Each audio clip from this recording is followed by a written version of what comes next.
Our next artist, his name is Hamdi. Hamdi Faisel from George Mason University. He uses his writing to explore his creativity and to raise awareness about mental health and social injustice. Hamdi Faisel!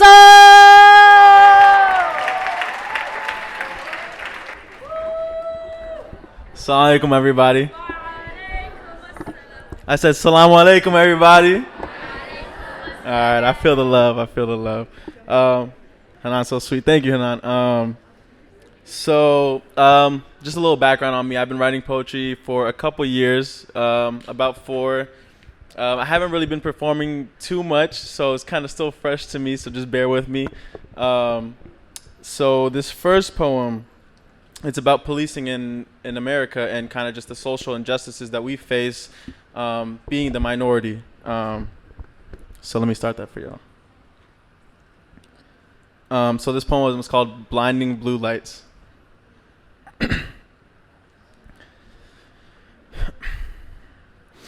When pulled over by a cop, talk polite. Remain calm, don't move too much. Keep the sweat on your palms. They'll prey on the idea that we don't know our rights. They'll start by asking rhetorical questions like, you know why I pulled you over, right? If they say that, they'll start by asking rhetorical questions saying, you know why I pulled you over, right? Hoping that we incriminate ourselves, I advise you not to put your window all the way down. If they say that you have to, ask to speak to a chief officer, and in doing so, continue to only bring the window down a quarter.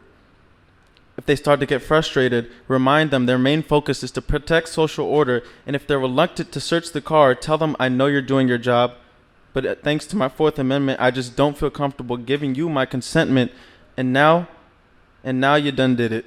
Now they're offended. They start feeling a little sense of resentment. Now their questions slowly start to form into demands. Before you know it, they'll have the gun pointed saying, show me your hands. Refusal to search isn't evidence of guilt. We need to understand when you feel threatened, ask if you're being detained or if you're free to go. If you're told otherwise, proceed to record at a point where it's not known. That way, if you make it out alive, that there is no probable cause can truthfully be shown. See, because as soon as they see the camera, that's when they start to put on a show. So we must knowledge ourselves on what we legally and illegally can't do. It's the only way to win. Because they will grab any chance to oppress us, especially if we're Muslim. Thank you.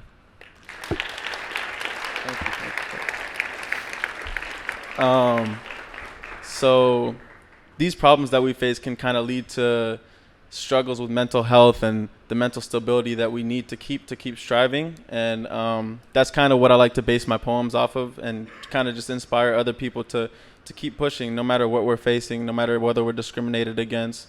And I also know that talking about mental health in a Muslim household is not necessarily the easiest or kind of like the most, people aren't really most willing to open up about mental health. So I kind of like to base that off of that. And this next poem is called The Talk. See, me personally, I've never had a talk about mental health with my parents because I'm the youngest of 4, so I don't think they consented. Because even if I held a gun to my head, they wouldn't think that I meant it. Because our parents can be hard-headed sometimes, as if it's cemented. So one day I grabbed mental health by the stigma and bent it. I went to my father with no strategy as to how I would word this and asked him, what do you do when you start to feel worthless? He said, what's wrong with you? Why do you do this on purpose? Now go pray salat, because you know Allah subhanahu wa ta'ala has heard this. Since his response had no impact on the issue at hand, I got up and tried to find another way to figure out my self-worth. Now as I leave, still with my questions unanswered, with nowhere to go, I started to fall short to enhancers, not the baby stuff, but the ones that cause cancer. Because growing up in a Muslim household, it's almost like you're not allowed to stress. One day I told my mom I'm having so much anxiety, it hurts. And she didn't even seem to mind at all. She insisted I go pray salat, take some Tylenol, you'll be fine.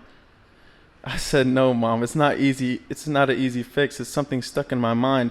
She looked at me, said, Astaghfirullah, stop this talk. You know I don't like this kind. So I didn't even want to mention the short feelings of depression because she has this obsession that I'm fine.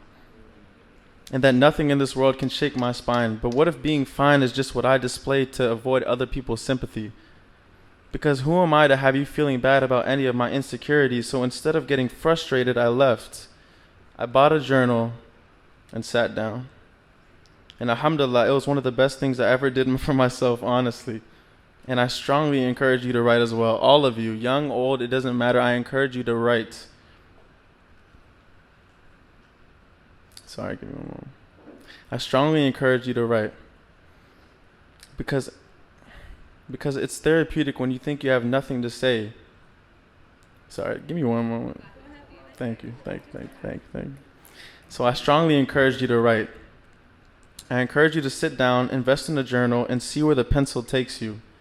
Because it's so therapeutic when you think you have nothing to say, but then your hand makes you.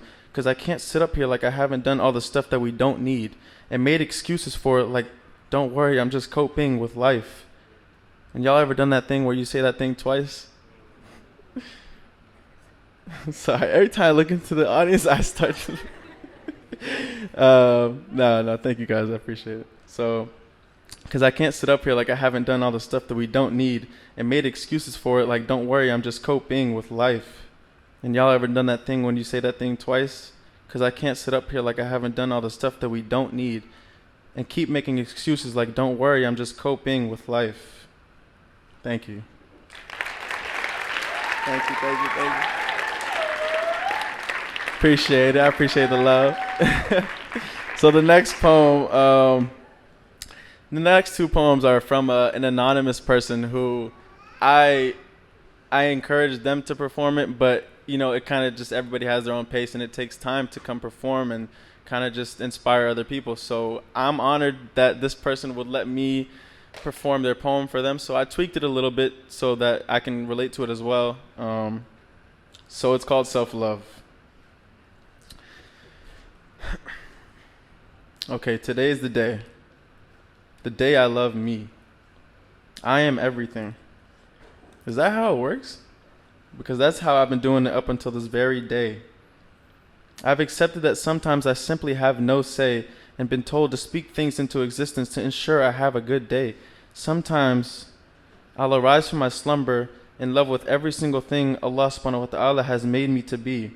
A young East African king that I really can't see. Apparently, I am truly the key.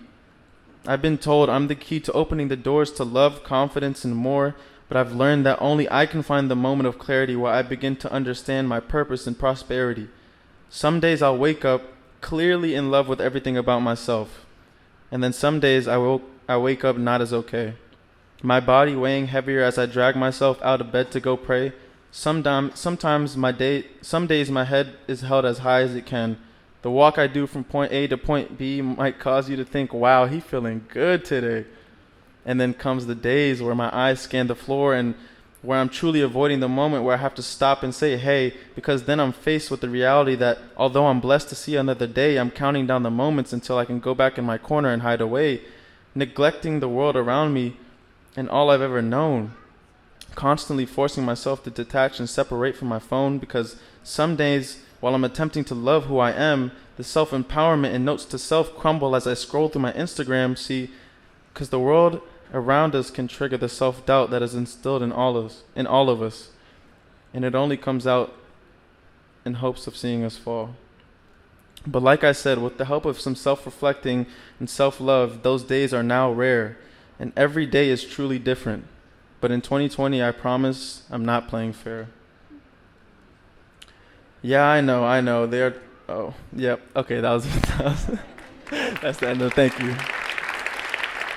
So this last poem is it's the second poem that belongs to the anonymous individual who is here today, which I want to show so much love to, but it's okay. So this next poem is called Trying But How Hard. Hanging on to your deen is like hanging on to hot fire in this day and age.